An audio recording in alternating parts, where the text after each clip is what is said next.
Bonsoir, mesdames et messieurs. Merci beaucoup d'être ici avec nous. Et nous tenons à remercier tous ceux qui ont contribué à cet événement.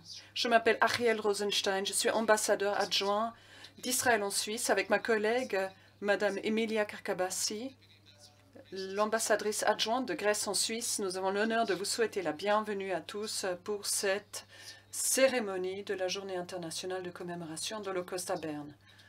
En raison du Covid et pour assurer la sécurité des personnes présentes en ces temps difficiles, nous avons décidé de diffuser notre cérémonie en direct en ligne depuis l'UPU ici à Berne. Nous vous prions de garder vos masques à moins que vous parlez sur scène. Cette cérémonie sera traduite vers l'allemand, le français et l'anglais. Pour vous ici présents, vous verrez les différents canaux linguistiques indiqués ici. Pour vous qui nous suivez depuis vos domiciles, vous pouvez choisir et changer de canal selon vos besoins. Le programme commémoratif de cette année est présidé par l'ambassade de Grèce et porte le titre « Enseignement et apprentissage de l'Holocauste, l'exemple de Thessaloniki, métropole juive, sa gloire et sa destruction ». Avant de commencer, je voudrais vous inviter à vous lever afin d'observer une minute de silence afin d'honorer la mémoire des victimes de la Shoah.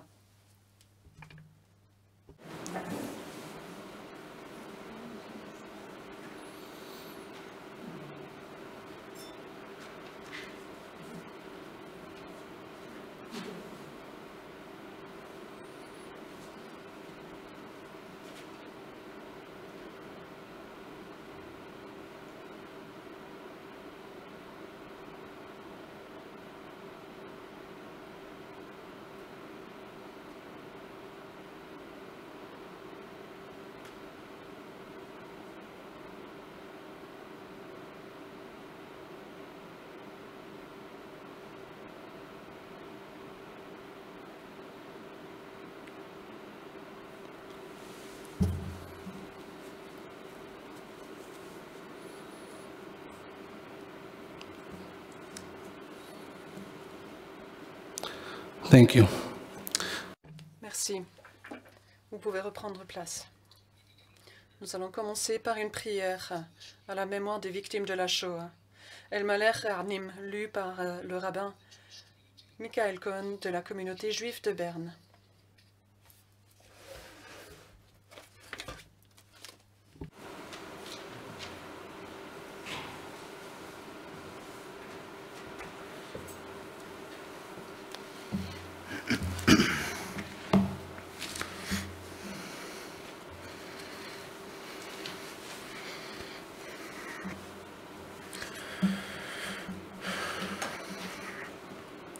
אל מלא רחמים,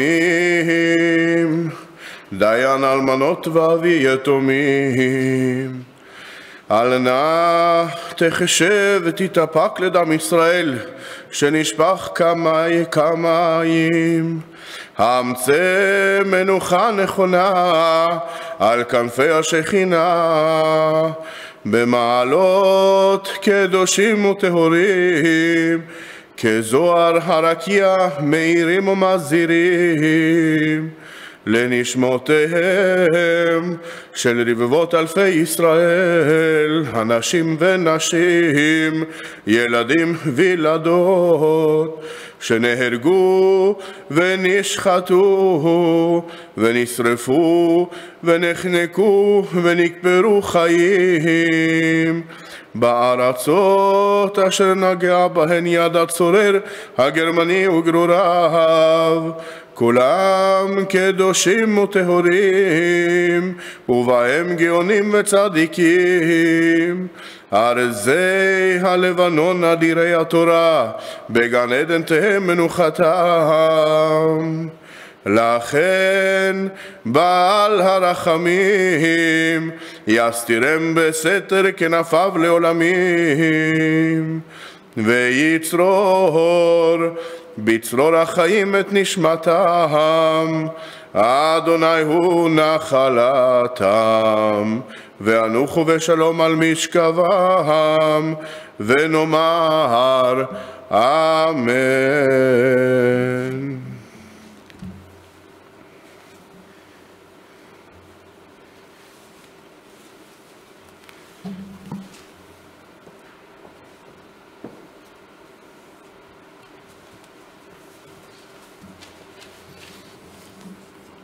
Thank you, Rabbi Cohn. Merci, Rabbi Cohn. Le premier orateur de cette soirée sera l'ambassadrice de l'État d'Israël, Son Excellence, Madame Yifat Reshef.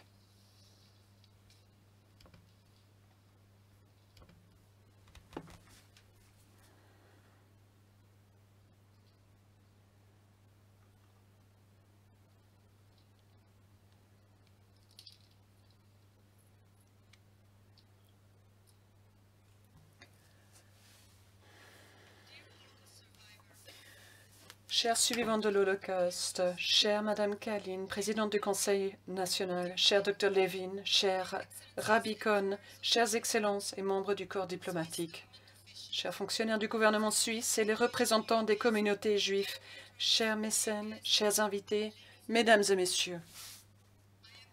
Je suis à la fois honoré et humble de m'exprimer devant vous lors de cette importante cérémonie en tant que nouvelle ambassadrice d'Israël en Suisse. Malheureusement, c'est déjà la deuxième fois que nous devons diffuser cet événement du souvenir et demander aux participants et aux invités de nous rejoindre virtuellement en raison de la pandémie.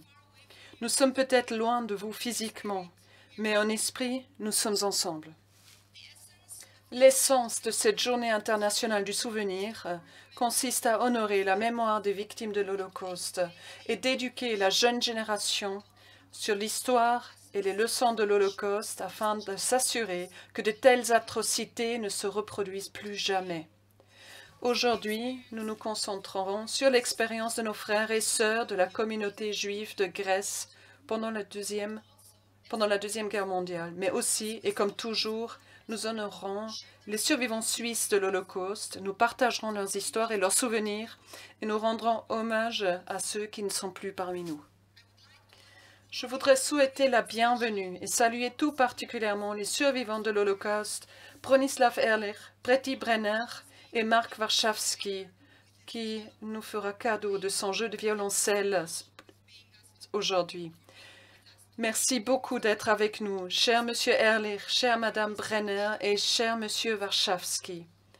Par ailleurs, nous aurons plus tard l'honneur d'entendre le témoignage de la survivante grecque de l'Holocauste, Jeannette Hadjis, aimablement enregistrée par la Fondation Gamma Rahal. Malheureusement, le professeur Ladislav Loeb, l'orateur de l'événement commémoratif de l'année passée, est décédé le 2 octobre 2021. Nous ne pourrons jamais le remercier assez pour son précieux travail. Ladislav Loeb a travaillé sans relâche jusqu'à la fin pour garder vivante la mémoire de l'Holocauste, pour tirer les leçons du passé et pour le présent, dans les classes d'école et avec d'innombrables conférences et interviews. Lorsqu'il s'agit de combattre le déni et la déformation de l'Holocauste, de lutter contre l'antisémitisme, d'aider les survivants de l'Holocauste et d'éduquer les générations futures, Israël, son gouvernement, ses diplomates et l'ensemble de sa société s'engagent à poursuivre leurs efforts sans relâche. Je suis heureuse de mentionner à cet égard la nouvelle résolution importante et qui a été adoptée par consensus la semaine dernière par l'Assemblée générale des Nations unies.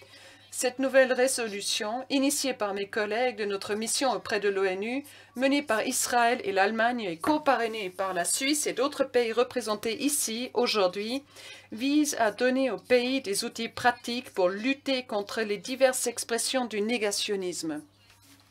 Je voudrais également mettre l'accent sur l'important travail effectué en Suisse par la Fédération suisse des communautés israélites ainsi que par les différentes organisations, dont par exemple le GRA, le CICAD, l'Association des organisations juives suisses d'aide aux réfugiés et d'assistance sociale, ainsi que d'autres organismes importants comme la Fondation Gamma Rahal. Il est essentiel de préserver soigneusement tous ces précieux enregistrements et témoignages des survivants de l'Holocauste et de les rendre accessibles à tous, en particulier aux enseignants et aux classes d'école. Nous devons encourager les initiatives en la matière, la réalisation d'expositions, de conférences, de livres, de films ou de pièces de théâtre. En outre, et au-delà de simplement honorer la mémoire des victimes de l'Holocauste, nous avons tous le devoir de faire de notre monde un endroit meilleur et un endroit plus sûr. Les gens devraient se respecter mutuellement, tendre une main secourable en cas de besoin et faire face ensemble aux défis et aux menaces communes afin que nous puissions tous vivre en paix et en sécurité. Je tiens à remercier tous ceux qui ont contribué à cette importante soirée, et en particulier à mon adjoint Ariel Rosenstein et notre merveilleuse équipe qui a mené l'effort d'organisation de cette cérémonie avec nos collègues de l'ambassade de Grèce et d'autres partenaires de l'IHRA et bien sûr du département fédéral des affaires étrangères suisse. Je tiens à remercier tous ceux qui nous ont fait l'honneur de leur présence aujourd'hui et nous vous souhaitons tous une soirée pleine de sens. Merci.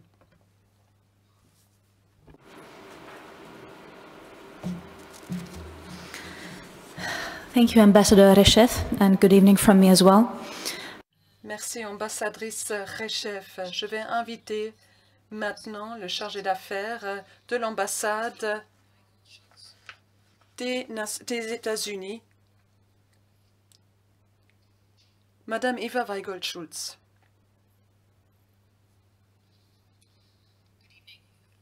Bonsoir. Président Kaylan, Président Levin, Rabbi Cohn, ambassadrice Reshev, Mes Excellences, Mesdames et Messieurs, c'est un privilège personnel pour moi d'être ici cette année encore pour commémorer la Journée internationale de commémoration de l'Holocauste. L'ambassadeur Scott Miller souhaitait lui aussi être présent, mais malheureusement, son retour en Suisse a été retardé.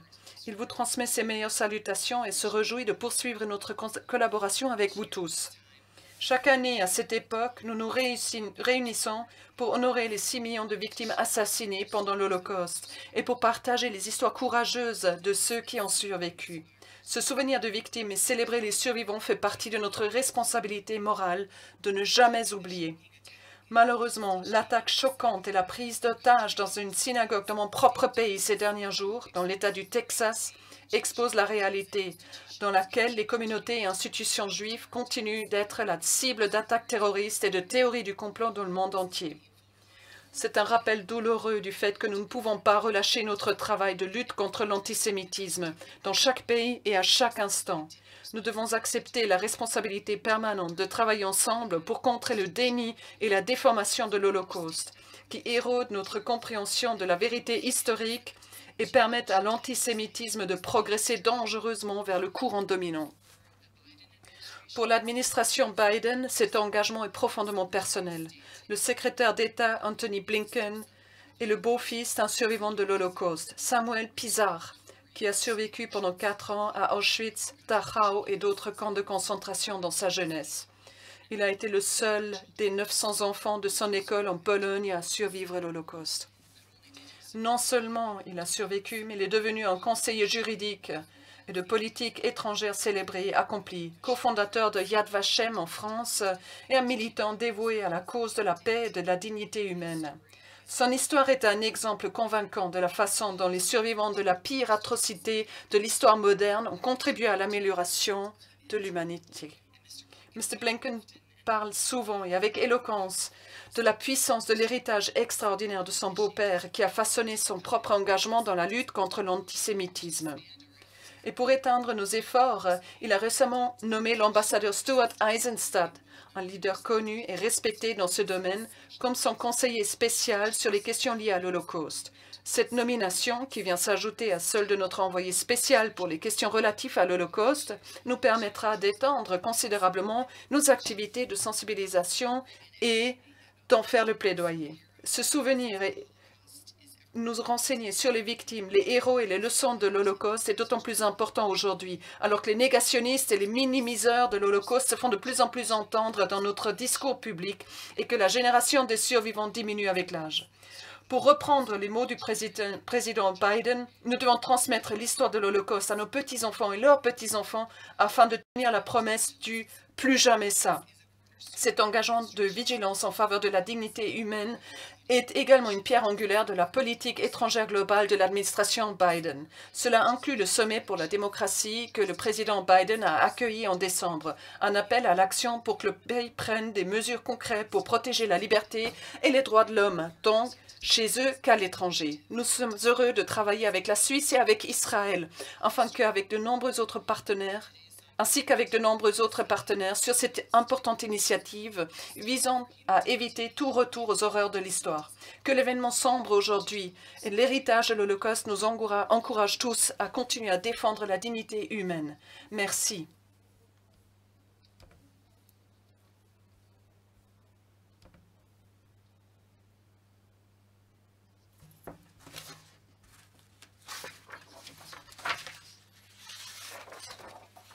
Merci beaucoup. J'invite maintenant sur le podium l'ambassadeur de l'Allemagne, Michael Flügel.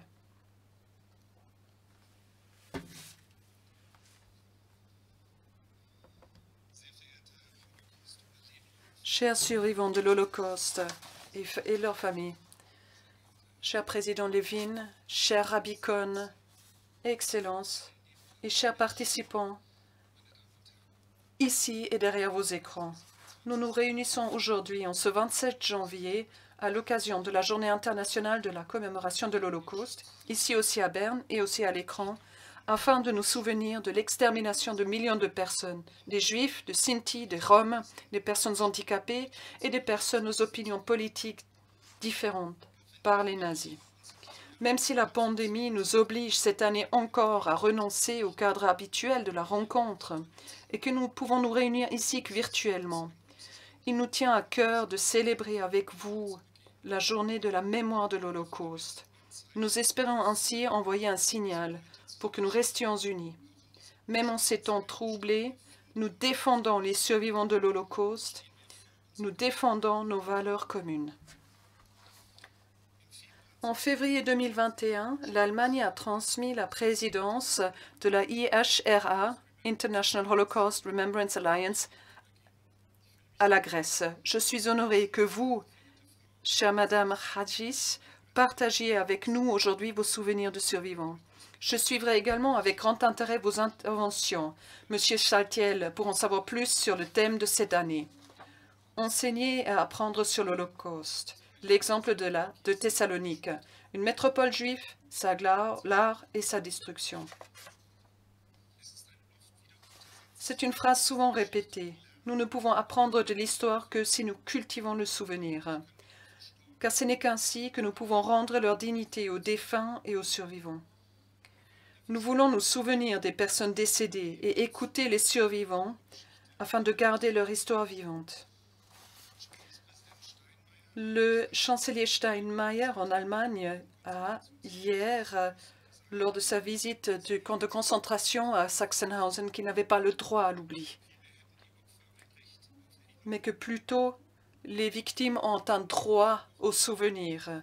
La responsabilité ne s'arrête pas avec le souvenir, mais elle signifie aussi de contrer toute forme d'antisémitisme et de racisme. C'est aussi le slogan pour notre nouveau gouvernement.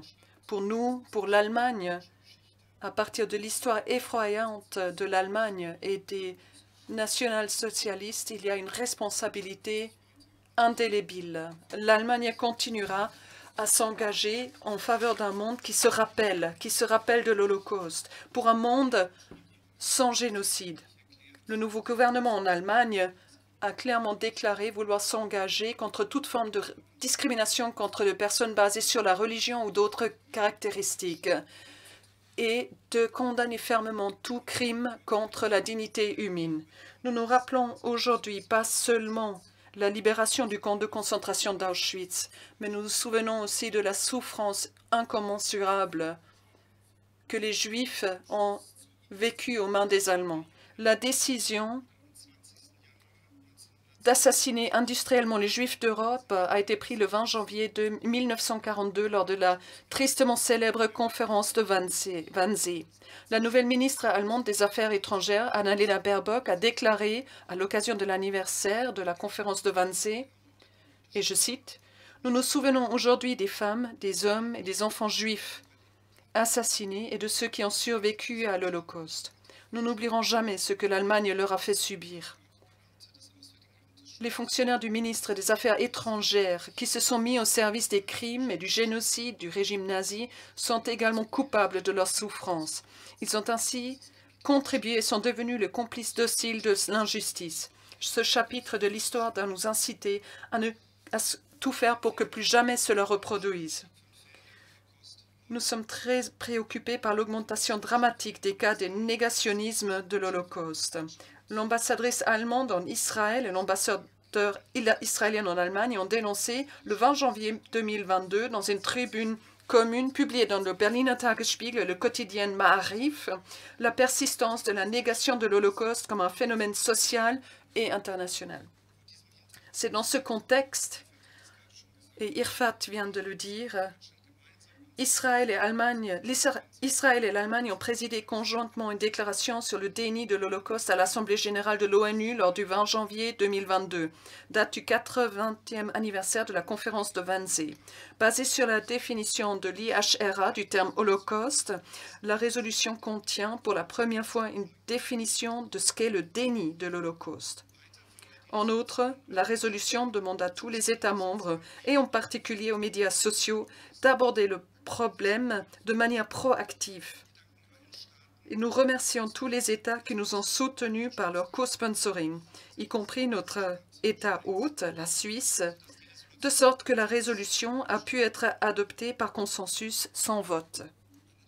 Mesdames et messieurs, comme ma collègue Irfat Reshef, j'aimerais évoquer le souvenir de notre invité d'honneur de l'année passée, le professeur Ladislav Löb. Nous sommes reconnaissants du professeur Löb, l'un des derniers survivants de l'Holocauste en Suisse. Il y a une année encore, il pouvait partager ses souvenirs avec nous. Ladislav Löb nous a quittés en octobre et nous garderons de lui un souvenir ému. Nous nous sentons étroitement liés aux survivants de l'Holocauste en Suisse et dans le monde entier. Et nous préserverons leurs souvenirs et la mémoire de l'Holocauste pour les générations futures. Merci.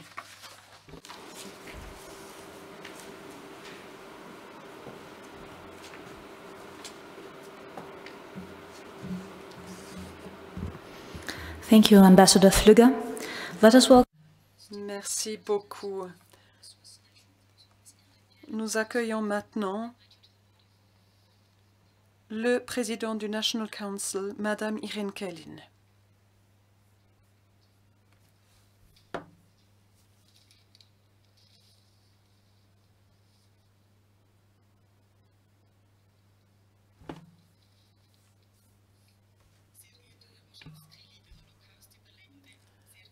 Très chère Madame Hadjis, très cher Monsieur Warszawski, cher Rabbi Cohen, très cher Dr Levin, Excellences, Mesdames et Messieurs, nous portons aujourd'hui le deuil de ces 6 millions d'enfants juifs, femmes, enfants, hommes. Nous faisons le deuil des millions de Sinti et de Romains, des personnes souffrant d'handicap, des personnes homosexuelles, des témoins de Jéhovah, les Afro-Allemands et les activistes politiques et des prisonniers de guerre qui ont été assassinés au nom de l'idéologie nationale-socialiste. Nous portons également le deuil des milliers de femmes, hommes et enfants juifs qui cherchaient protection par la Suisse, mais que nous avons abandonnés. Aujourd'hui, il y a 77 ans, les troupes polonaises ont libéré Auschwitz. La libération des camps de concentration n'était pas leur but. Ils ne voulaient rien en savoir. Lorsque, en après-midi de 27 janvier, ils ont atteint le camp, il semblait calme et vide. C'est peu à peu seulement que les soldats se sont rendus compte qu'ils ont été entourés de victimes. Ils ont trouvé 7500 personnes, victimes de faim, d'épuisement et d'insécurité ainsi que de froid. Après 5 ans d'enfermement à Auschwitz, ils étaient enfin libérés. Mais la plupart d'entre eux ne l'ont jamais fait. Environ 1 million de personnes ont été tuées rien qu'à Auschwitz, ce qui a fait le plus grand massacre en un seul lieu dans l'histoire de l'humanité. Cela ne doit plus jamais se reproduire. Néanmoins, cependant, je suis d'accord avec le regretté secrétaire général des Nations Unies, Kofi Annan. Dans des occasions comme celle-ci, la rhétorique est facile. Nous disons à juste titre « plus jamais ça ». Mais l'action est beaucoup plus difficile. Depuis l'Holocauste, le monde, à sa grande honte, échoué plus d'une fois à prévenir ou à arrêter un génocide. Il est donc important qu'en ce jour, nous ne commémorions pas seulement les chiffres et les dates, mais que nous nous rappelions également comment et pourquoi cela s'est produit. Nous devons nous rappeler encore et encore que ce n'est pas l'indescriptible ou l'inimaginable qui a conduit à l'Holocauste, mais une multitude d'événements qui se sont déroulés pendant plusieurs années dans différents contextes européens. et que l'Holocauste, ce crime contre l'humanité, n'a pas été commis par des sauvages et des bêtes, mais par des êtres humains. Et que l'Holocauste a été alimenté par la haine, mais qu'on l'a laissé se propager par l'indifférence. Cette complicité passive ne peut qu'être combattue par une conscience collective. Cependant, une conscience collective n'évolue pas toute seule. Elle se développe à travers nos relations personnelles avec les victimes et les survivants. Et c'est donc en ce jour que nous voulons également rendre hommage aux survivants de l'Holocauste. Et c'est avec beaucoup de respect et d'humilité que nous admirons leur courage, leur résilience et leur persévérance à continuer, malgré le lourd fardeau des souvenirs douloureux et de privation. Au fil des décennies, ils ont revécu leur traumatisme encore et encore, en partageant avec nous ce qui s'est passé, en nous le racontant afin que nous puissions apprendre de leur expérience et surtout faire mieux. 77 ans, c'est une vie. Qu'adviendra-t-il de la mémoire collective lorsque nous serons livrés à nous-mêmes, lorsque les survivants ne seront plus parmi nous pour entretenir ces souvenirs? Franchement, je redoute ce moment. Parce que des fois, ce serait plus simple d'oublier plutôt que de se souvenir. Mais nous devons nous souvenir. Cela me réconforte. Chacune et chacun d'entre nous peut faire beaucoup pour que ces souvenirs restent dans notre conscience collective et pour que cette conscience fasse de nous des interprètes vigilantes du présent. C'est l'une des raisons pour lesquelles notre Parlement a accepté, à la fin de l'année dernière, une motion visant à créer en Suisse un lieu de commémoration officielle des victimes du national-socialisme, un mémorial pour les personnes persécutées, privées de leurs droits et assassinées, un mémorial pour les peuples juifs, les minorités, les dissidentes, ainsi que les réfugiés refoulés à la frontière suisse. Le mémorial honorera également les personnes qui ont offert leur aide aux personnes persécutées en Suisse. Les générations futures doivent savoir ce qui s'est passé et à quoi peuvent conduire le racisme et la discrimination. Enfin, qu'elles se rendent compte combien la démocratie et l'état de droit sont fragiles et précieux. Elles pourront alors dire à leur tour « plus jamais ça » et veiller que cela ne se reproduise plus. Plus jamais. Merci de votre attention.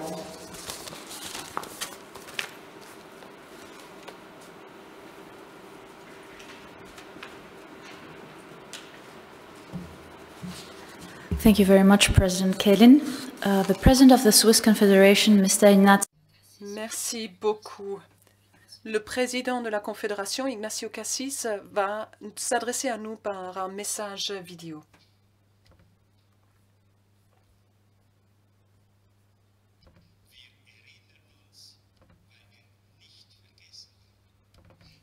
Nous nous rappelons parce que nous ne voulons pas oublier, parce que nous ne pouvons pas oublier. Se rappeler aide à comprendre et cela aide aussi à tirer les leçons de l'histoire.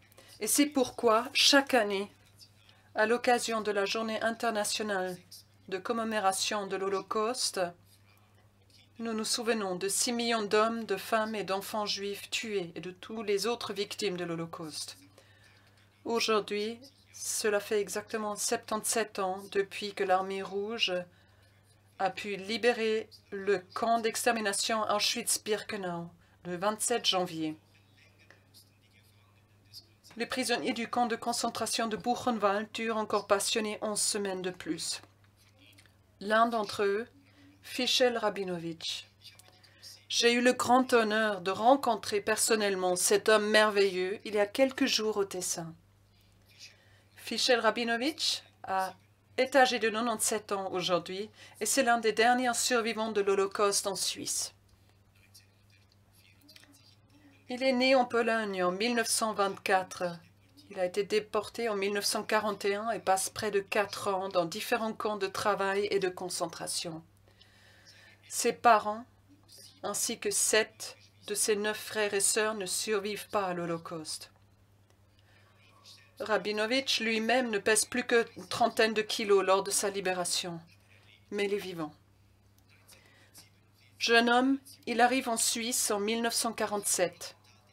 Après un séjour au sanatorium de Davos, il fait un apprentissage, il se marie et il s'installe au Tessin. Toujours doué pour la peinture, Rabinovitch commence, après sa retraite, à transposer en images ce qu'il a vécu. Mes tableaux doivent nous aider à ne jamais oublier ce qui s'est passé à l'époque, explique-t-il pour expliquer sa passion. 50 œuvres d'art ont ainsi été créées au fil des ans. Une confrontation visuelle impressionnante avec le judaïsme et la Shoah. Voir ces images et entendre l'incroyable histoire de la vie de Rabinovitch en personne m'a beaucoup touchée. Nous pouvons encore entendre ces témoignages de survivants. Nous pouvons encore rencontrer ces personnes, leur serrer la main et nous asseoir à leur côté. Ce sont des voix discrètes qui nous parlent. Mais ce qu'elles ont à dire est important. Peut-être plus important que jamais avant. C'est à nous de préserver leurs paroles. L'écrivain italien et survivant de l'Holocauste Primo Levi l'a dit avec force. Pensez que ces choses ont été. Vous les méditerez quand vous serez assis dans une maison, quand vous marcherez sur vos chemins, quand vous vous coucherez et quand vous vous leverez. Vous les inculquerez à vos enfants. Lorsque nous nous souvenons de l'Holocauste, nous le faisons pour les millions de personnes qui n'y ont pas survécu. Mais nous le faisons aussi pour les survivants. Et nous le faisons pour nous-mêmes. Ce n'est qu'en comprenant comment quelque chose a pu se produire que nous pourrons empêcher de telles atrocités à l'avenir. Les générations nées après la guerre ne portent pas la responsabilité de l'Holocauste. Mais nous avons bel et bien la responsabilité de nous souvenir et de tout mettre en œuvre pour que l'histoire ne se répète pas. Nous avons la responsabilité de nous opposer à l'antisémitisme, au racisme, à la haine et à la violence, ainsi qu'au totalitarisme. Le Conseil fédéral se prononce clairement et sans équivoque contre l'antisémitisme et le racisme. Il a en outre adopté en juin dernier un rapport contenant des recommandations sur la manière de développer les mesures contre l'antisémitisme en Suisse. La mémoire de l'Holocauste n'est pas possible sans la transmission d'informations et de connaissances. Et surtout, mais pas uniquement, dans les écoles. Ces dernières années, des grands progrès ont été réalisés dans le domaine des technologies de l'information. Cela permet notamment de s'adresser aux jeunes et de les intéresser à l'histoire de l'Holocauste et aux témoignages des survivants.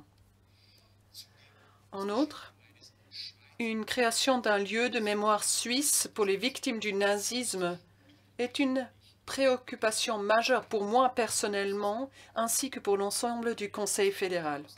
Pendant l'Holocauste, des millions de personnes ont été assassinées. Des Juifs, des Tziganes, des Romains, des personnes handicapées et des homosexuels.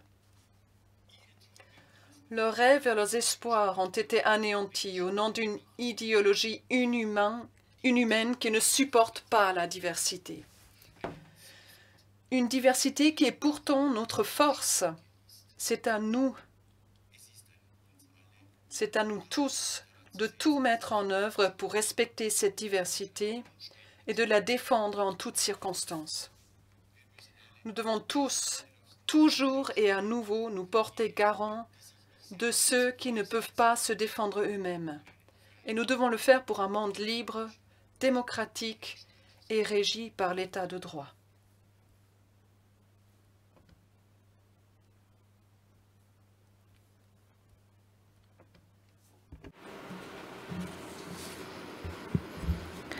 Thank you, President Cassis, for your important message. Merci au président du Conseil fédéral, Ignacio Cassis. Et j'invite maintenant le président de la Fédération suisse des communautés suisses, de communautés juives en Suisse, Dr. Ralph Levin.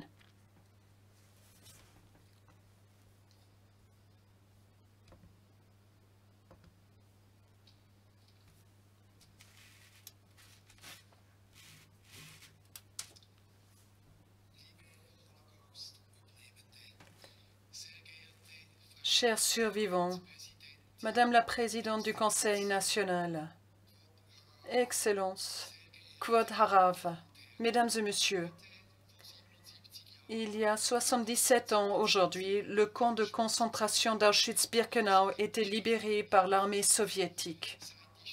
Depuis que la Suisse a adhéré en 2004 à l'IHRA, elle célèbre, elle aussi, la Journée internationale de la mémoire de l'Holocauste. Mais combien de personnes connaissent cette date et savent ce qui s'est passé le 27 janvier 1945?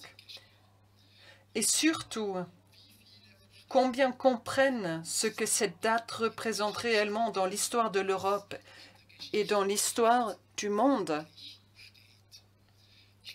Oui, je suis sûre que nous, qui avons été invités à cet acte festif et commémoratif, et tous ceux qui nous écoutent, sommes au courant des terribles événements, de la terreur et du règne des nazis, des souffrances des victimes et de celles des générations futures, dans la mesure où ces souffrances et ces destins peuvent être compris. Et je suis reconnaissant pour les nombreuses et importantes activités de l'IHRA et pour le fait que la Suisse officielle et tant de pays remplissent leurs obligations. Mais je suis également reconnaissant envers le responsable de nombreuses organisations, juives et non juives, pour leur engagement inlassable contre l'oubli et pour le maintien de la mémoire. Mais qu'en est-il de la société civile et surtout de la jeune génération? Qu'en est-il des nombreuses personnes qui disent « ça suffit, tirons un trait ». Ces vieilles histoires n'ont rien à voir avec moi. Et finalement aussi, ce n'est pas de ma faute. Savent-ils de quoi nous nous rappelons chaque année le 27 janvier? C'est là que nous sommes tous sollicités dans nos fonctions et dans nos mandats. C'est ici que nous avons la possibilité et même le devoir de créer et de façonner ce qui se passe, car la manière dont nous nous souvenons nous détermine dans notre présent et va façonner notre avenir. Qu'est-ce que cela signifie? Du point de vue de la politique de la mémoire, beaucoup a été fait en Suisse ces dernières années. Que ce soit par exemple le concept d'un mémorial suisse pour les victimes du national-socialisme, ainsi que nous, le FSCI, avons remis au Conseil fédéral en mai 2021 et en tant que membre d'un groupe de pilotage et à l'initiative de l'Organisation des Suisses de l'étranger, OSE. C'est grâce aussi à un soutien parlementaire interpartiel remarquablement important. Le projet est en très bonne voie pour être réalisé, ceci sous la direction du département fédéral des affaires étrangères. Nous avons par ailleurs entendu juste avant comment notre président, le président de la Confédération, s'exprime à ce sujet. Il faut saluer le fait que la Suisse adhère depuis l'année dernière à la définition de l'antisémitisme de l'IHRA.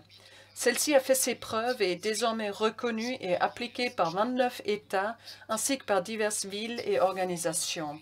J'aimerais également rappeler l'initiative suivante. Pierre d'achoppement en Suisse. 18 pierres d'achoppement de ce type ont déjà été posées en Suisse, principalement à Zurich et à Bâle, et ceci également à la frontière avec l'Allemagne à Riehen. Ces petites plaques de laiton encastrées dans le sol nous rappellent les terribles destins des personnes qui ont été amenées d'ici, de la Suisse supposée sûre, et qui ont été assassinés dans un camp de concentration en Europe. Les lieux de mémoire et de transmission, que ce soit les pierres d'achoppement ou un jour le mémorial officiel suisse, sont importants. Nous devons nous unir lorsqu'il s'agit de maintenir vivant le souvenir de l'Holocauste et surtout de transmettre ce dont les hommes sont capables et comment ils ont pu en arriver là. Et je ne peux que le rappeler encore et encore. C'était par les préjugés, par l'exclusion, par la discrimination, une haine indescriptible jusqu'au génocide. Mais, et ce mais est écrit en majuscule, nous ne devons pas nous reposer sur ces projets en pensant que c'est suffisant.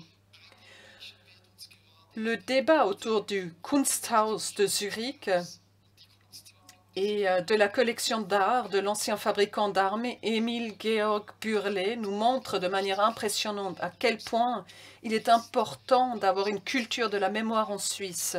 Nous devons garder à l'esprit qu'il existe une différence entre le passé autant que tel et le passé tel qu'il est commémoré.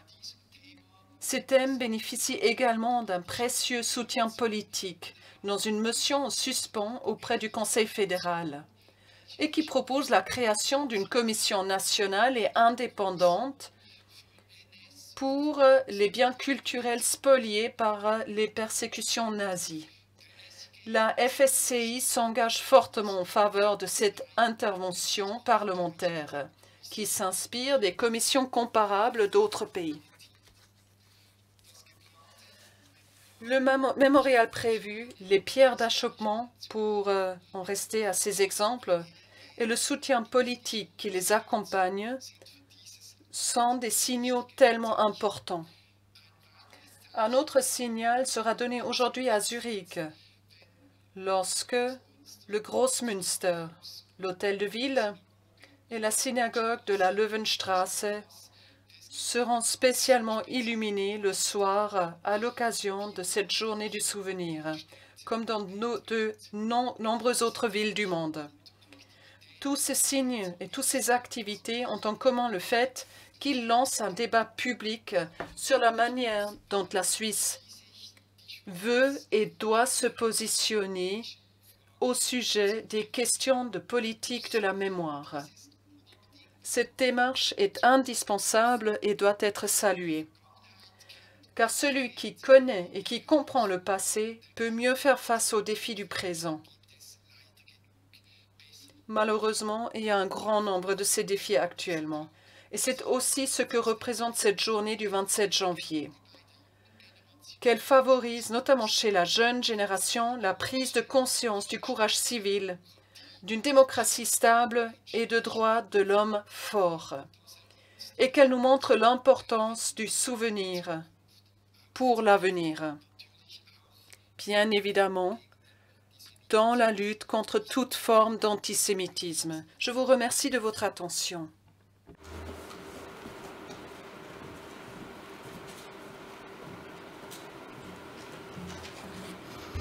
Thank you, Dr. Levin. I invite Mr. Merci, Dr. Levin. Et je vais inviter M. Mark Warszawski à monter sur scène. Mark Warszawski est né en 1933 en Ukraine. Il a été déporté au Kazakhstan en 1941 avec sa famille, où ils ont survécu à la Deuxième Guerre mondiale et l'Holocauste dans des conditions terribles. Lorsque la famille revint en Ukraine, leur ancienne patrie, Mark Warszawski découvre sa passion et sa vocation, le violoncelle. Il est devenu un artiste célèbre. Il jouera Nigun Baal Shem, écrit par Ernest Bloch.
Thank you, Mr.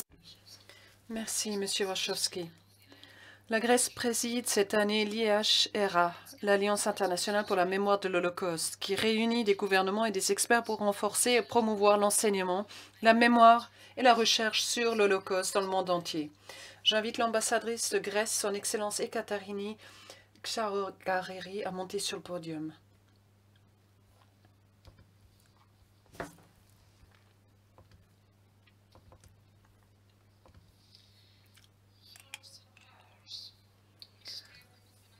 Chers survivants, Madame la Présidente du Conseil national, Excellences, chers invités, la Grèce assume la présidence de l'IHRA depuis avril 2021 en raison de notre profond engagement dans la lutte contre l'antisémitisme et le maintien de la mémoire de l'Holocauste. La présidence grecque a donc choisi comme thèmes principaux 2 sujets cruciaux, tous 2 pertinents dans la situation actuelle où nous luttons également contre la pandémie des fake news. Nos principaux thèmes sont l'enseignement et l'apprentissage de l'Holocauste dans un monde sans génocide et de l'autre côté, la lutte contre le déni et la déformation de l'Holocauste sur Internet, entre autres. La Grèce et les Juifs grecs en particulier ont été parmi les plus durement touchés pendant la Seconde Guerre mondiale. L'Holocauste et l'effroyable perte de vie et de souffrance qu'il a entraîné hantent encore aujourd'hui la mémoire collective des Grecs. Afin de ne jamais oublier et de jamais le voir se répéter, la Grèce a lancé des programmes éducatifs spéciaux visant à enseigner l'Holocauste aux jeunes générations. Celles-ci se sont avérées parmi les plus efficaces en Europe, car elles considèrent l'Holocauste comme un avertissement et une leçon pour le présent et l'avenir, et pas seulement comme un fait historique. La Grèce a été le premier État de l'Union européenne à transposer dans sa législation des définitions de travail sur l'antisémitisme et sur la négation et la déformation de l'Holocauste. Nous considérons que l'éducation est l'un des outils les plus efficaces dans la lutte contre le déni et la déformation de l'Holocauste, ainsi que la meilleure défense contre les ennemis de la démocratie et de la liberté. Nous nous appuyons sur l'engagement de l'IHRA pour promouvoir et faire évoluer les pratiques efficaces d'enseignement de l'Holocauste. Un engagement qui a porté des grands fruits comme, tout récemment, les recommandations pour l'enseignement et l'apprentissage de l'Holocauste. L'éducation est l'arme la plus efficace pour combattre les idéologies haineuses et préserver ainsi les sociétés pluralistes et les valeurs démocratiques, ainsi que la mémoire des victimes et des survivants de l'Holocauste pour un monde sans génocide. La présidence grecque de l'IHRA en 2021 a été consacrée à l'élargissement et à l'approfondissement de ce domaine, en prenant des initiatives telles que des discussions spéciales entre éducateurs ainsi qu'en soutenant des efforts continus, tels que le concours annuel des vidéos scolaires sur l'Holocauste, organisé par le ministre grec de l'Éducation et le Musée juif de Grèce.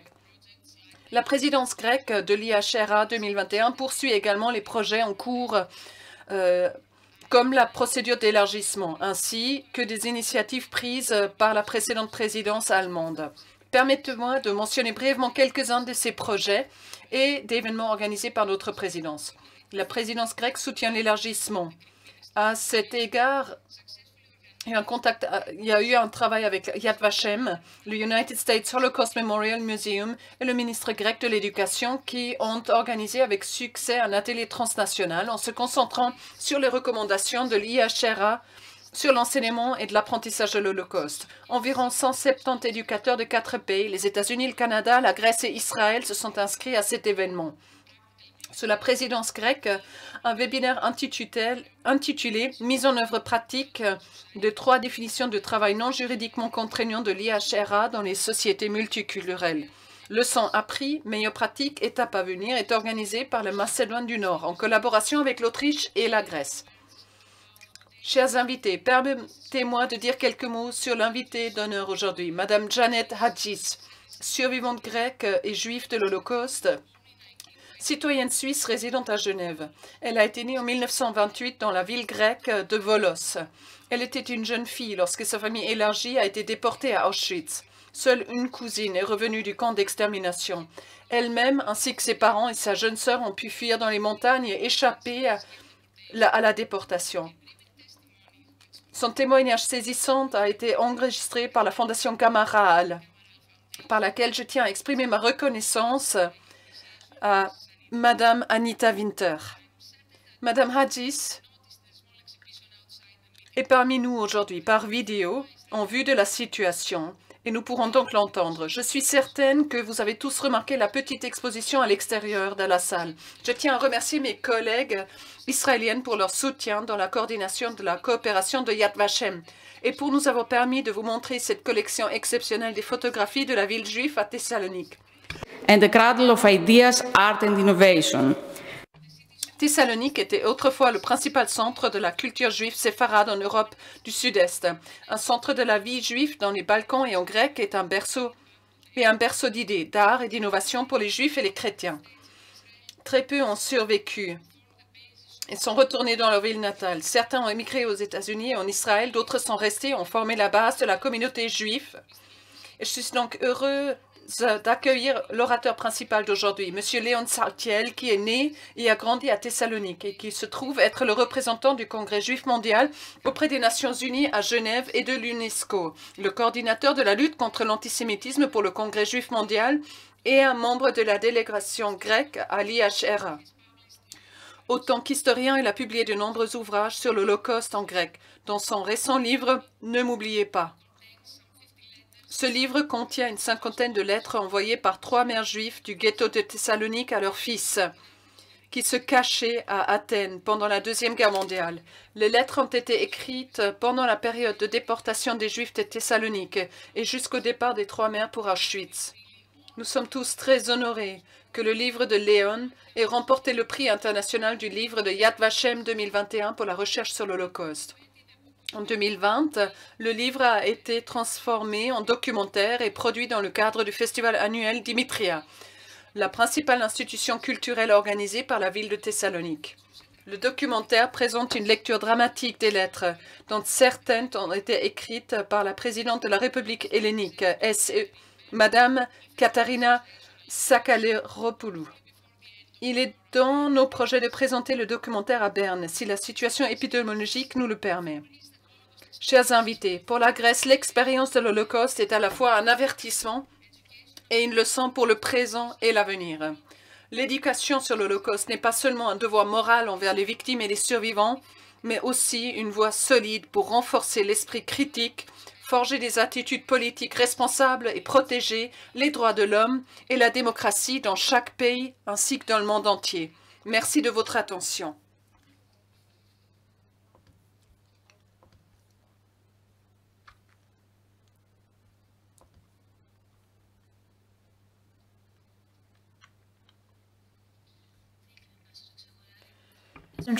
Merci, ambassadrice Xarioradi. Comme présenté par l'ambassadrice, veuillez nous joindre à vous pour regarder et écouter le témoignage par Madame Jeannette Hadis.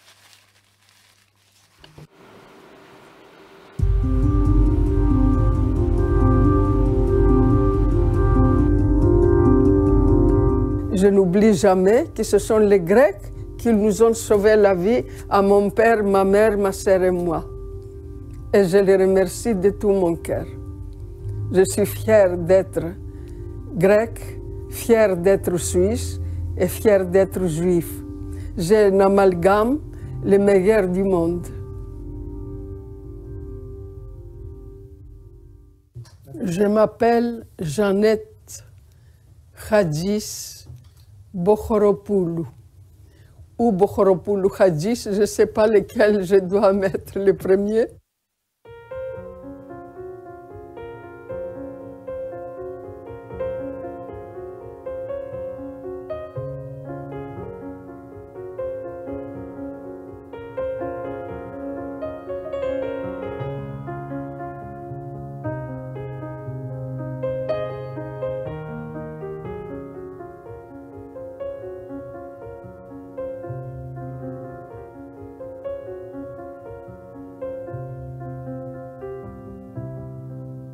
Moi, je vis avec cette photo. C'est la famille de mon père. Son papa, 6 frères, une sœur, tous avec leurs enfants dans cette photo-là. Chaque fois que je vois cette photo, je me demande, Hachem, qui je suis, moi, que tu m'as sauvé? tu as sauvé ma mère, mon père et ma petite sœur. Je ne peux pas comprendre. C'est pour ça que je vis avec cette photo-là. Parce que cette photo, c'est moi, c'est mon enfance, c'est ma famille.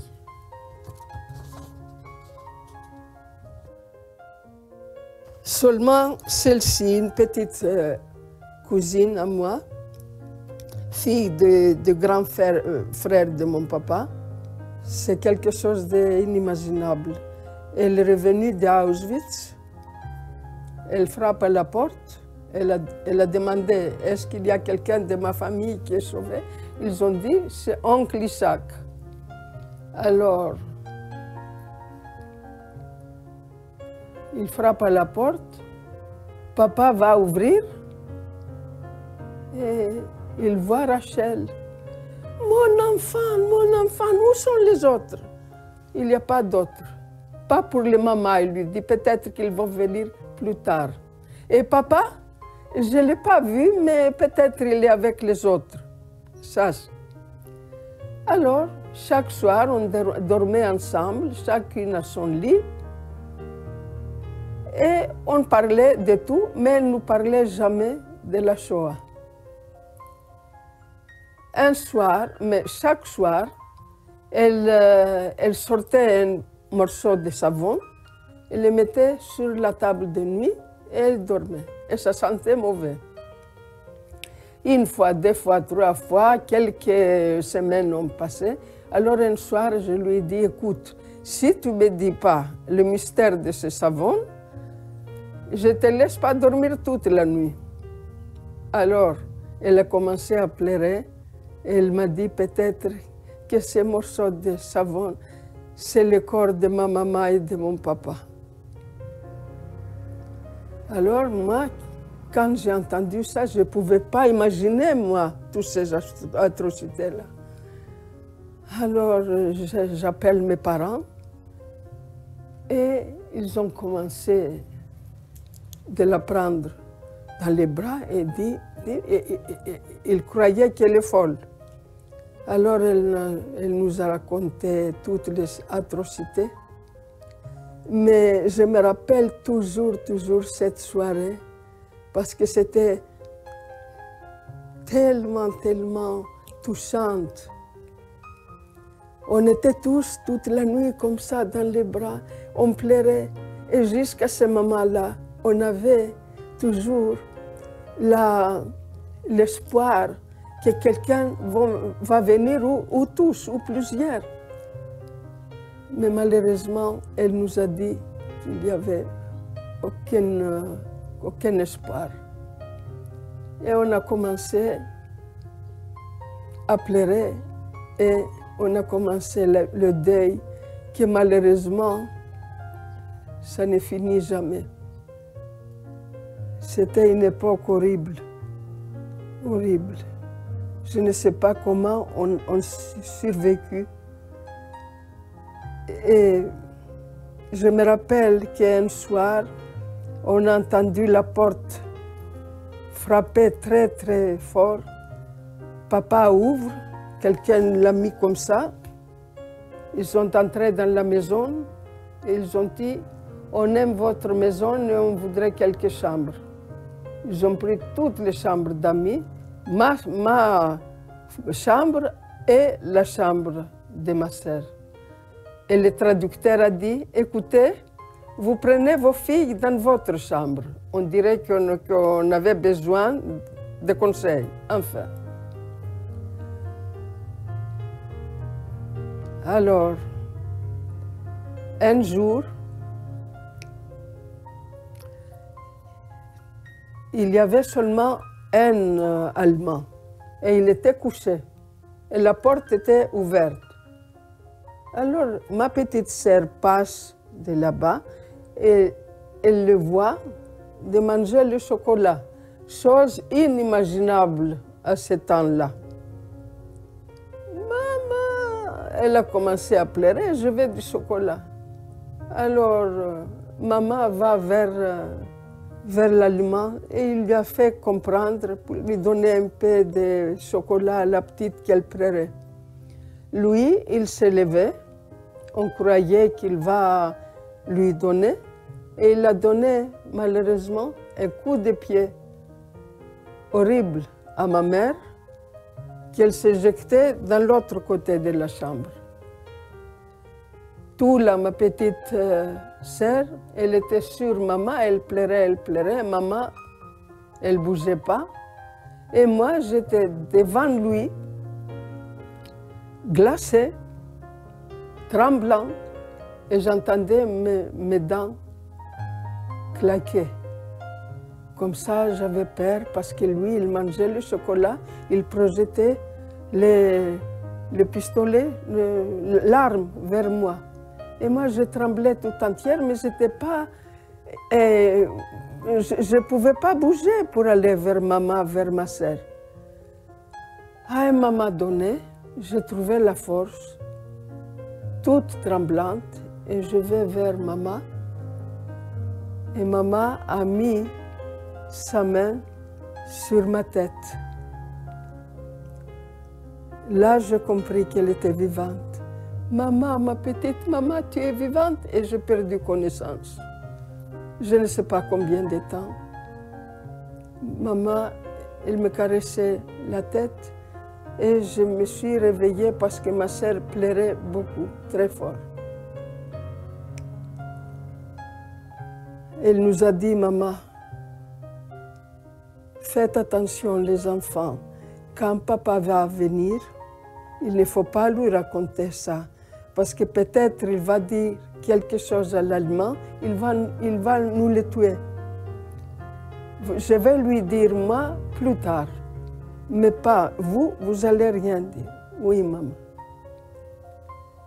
Et comme ça, c'était un miracle après, comme le jour de la Shoah, il n'y avait pas des Allemands à la maison. Ils sont partis tôt le matin, ou plutôt un jour avant, pour aller faire la guerre aux partisans. Je me rappelle comment on est parti de la maison pour aller à la montagne avec les partisans. Ce sont les Grecs, les amis grecs et les voisinages qui sont venus. Ils nous ont dit qu'il n'y a plus de Juifs à Yanina. Il faut partir et aller à la montagne. Aller où? Non, il faut bien vous habiller. Vous prenez rien du tout avec vous et vous partez. On va vous indiquer où. Et alors, on part. Et puis, il neigeait pour la première fois. Et il fallait traverser une grande plaine. Alors, on marche dans la boue jusqu'à là. Et on arrive dans un endroit qu'il y avait deux chemins, à droite et à gauche. Et papa, il s'arrête, il dit maintenant, on va où? On va à gauche ou à droite? Et à ce moment-là, il y a un jeune homme avec des yeux bleus et des cheveux blonds qu'il se trouve devant nous et sans rien lui dire, il nous a dit allez à droite. Et papa a dit Beshem Hashem, au nom du Seigneur, on va aller à droite. Et en marchant, on a tourné la tête pour le voir, mais il n'y avait rien. Il n'y avait personne et c'était une plaine qu'il n'y avait même pas un arbre.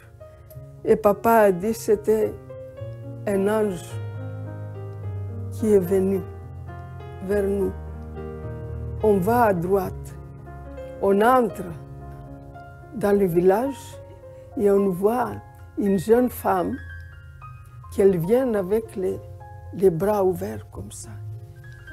Et c'était la fille d'un ami de papa. Alors il a dit, autant qu'il y a la guerre, vous serez chez nous.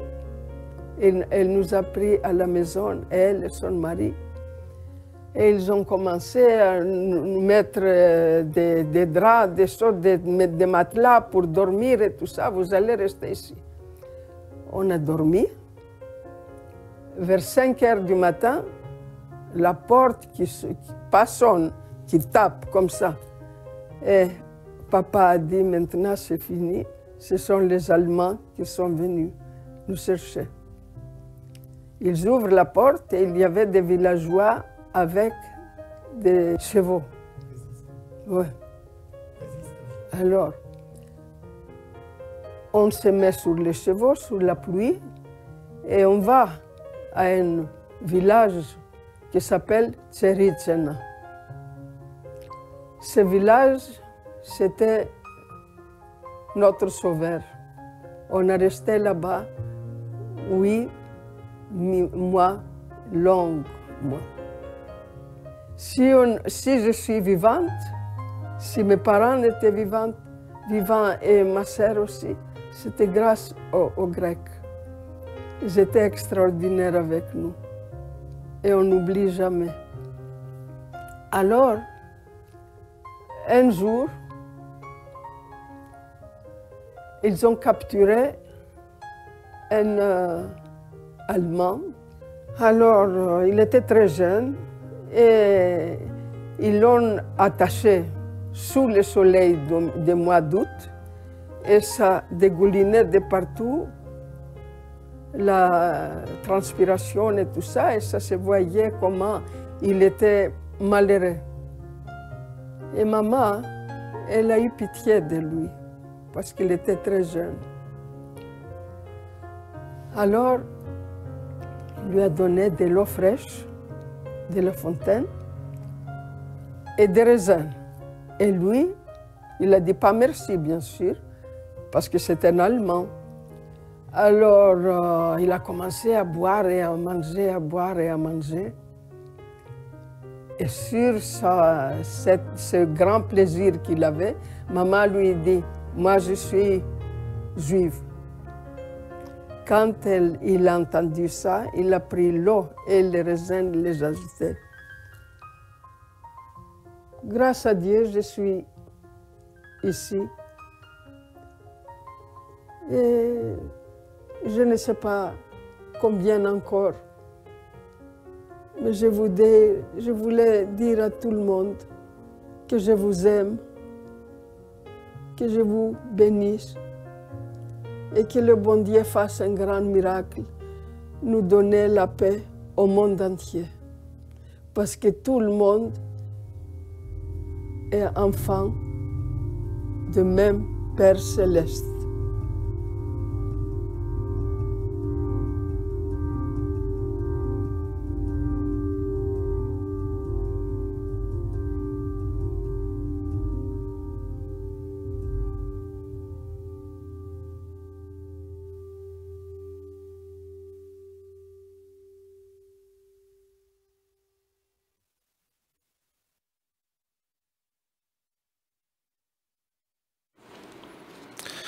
Thank you, Ms. Khadis, for your moving testimony. Merci, Madame Khadis. Et j'aimerais inviter M. Mark Wojciechowski maintenant sur scène. Il jouera le Kaddish de Maurice Ravel.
Thank you, Mr. Warshawski.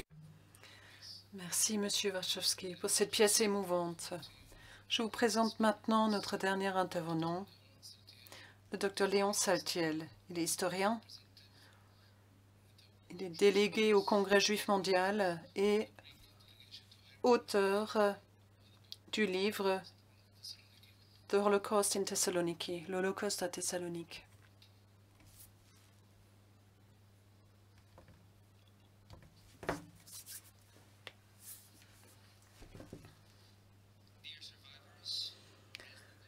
Chers survivants, membres du Conseil national, Excellences, Mesdames et Messieurs, chers amis, je suis honoré de me trouver devant vous aujourd'hui pour parler de l'histoire de la communauté juive de Thessalonique, une communauté dans laquelle je suis né et à laquelle j'appartiens, et dont ma famille est un membre très actif.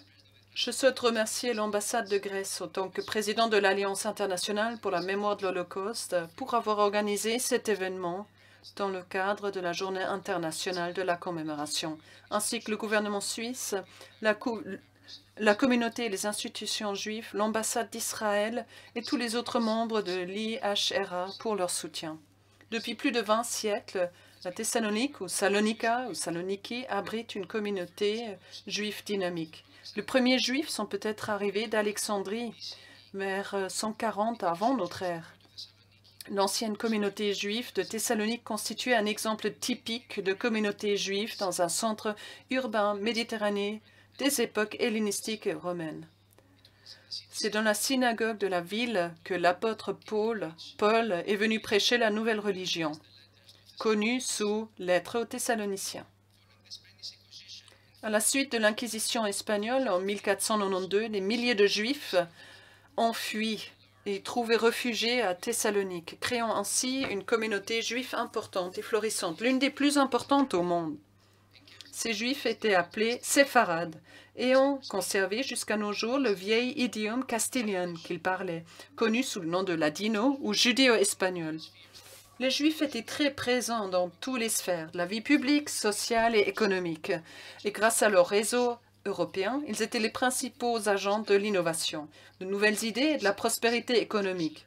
Un grand centre d'enseignement juif, Thessalonique fonctionnait selon le calendrier juif, tout étant fermé le jour du Shabbat. Il n'était donc pas étonnant que certains de ces noms incluent le Jérusalem des Balkans ou mer d'Israël. Lorsque l'armée grecque est entrée dans la ville en 1912, la communauté juive constituait la majorité des habitants, soit quelques 80 000 personnes sur une population de 150 000 habitants. C'est une réalité qui a marqué le caractère fondamental de la ville.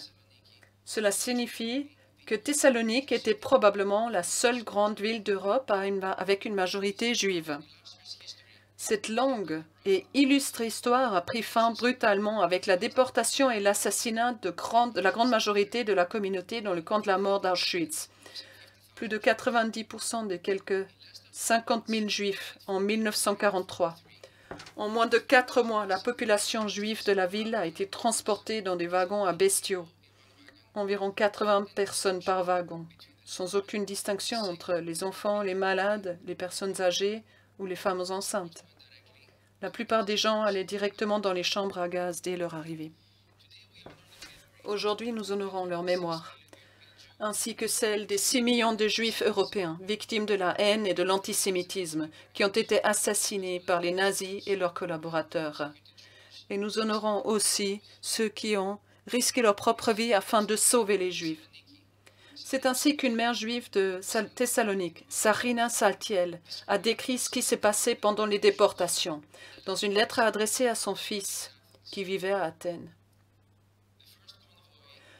Le premier convoi est déjà parti. Nous ne savons pas où. Le second partira aujourd'hui. Le jour du départ, les gens deviennent fous.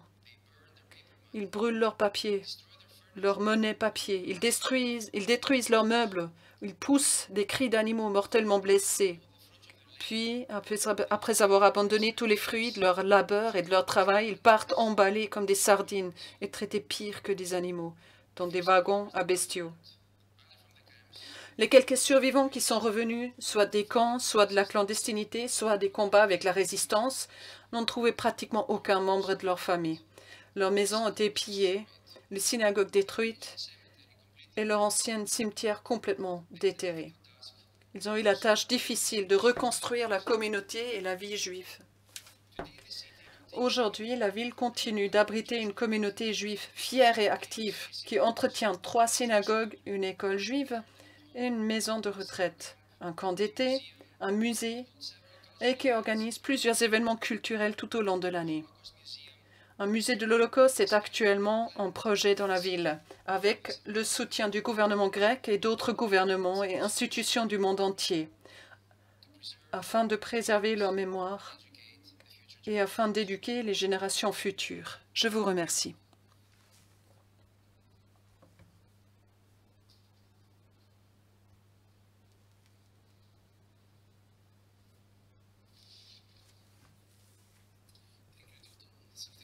Merci, Dr Saltiel. Nous allons maintenant conclure la cérémonie de commémoration par une prière à la mémoire des victimes de l'Holocauste. C'est le Kaddish lu par le rabbin Cohn.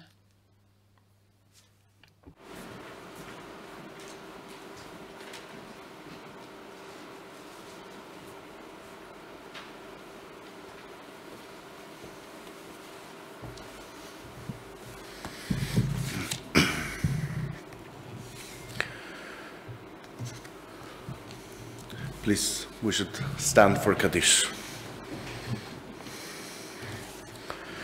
יתגדל ויתקדש שמי רבה, בעלמא דברה חירותי והמליך מלכותי, בחייכון וביומכון, ובחיי דכל בית ישראל, בעגלה ובזמן קריב, ואמרו אמן. יהי שמי רבה מורך לעולם ולעלמי עלמיה, יתברך וישתבח ויתפאר ויתרומם ויתנשא, ויתהדר ויתעלה ויתהלל, שמי די קודשה בריחו, לעילה מכל ברכתה ושירתה, תושבחתה ונחמתה, דאמירן בעלמה, ואמרו אמן. יהי שלמה רבה מן שמיה, וחיים עלינו ועל כל ישראל, ואמרו אמן. עושה שלום במרומיו, הוא יעשה שלום עלינו ועל כל ישראל, ואמרו אמן.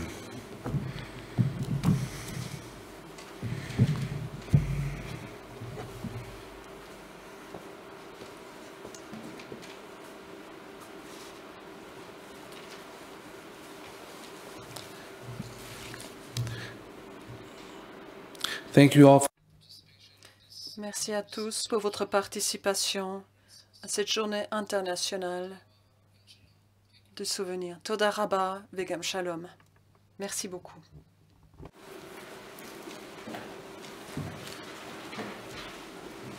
Okay.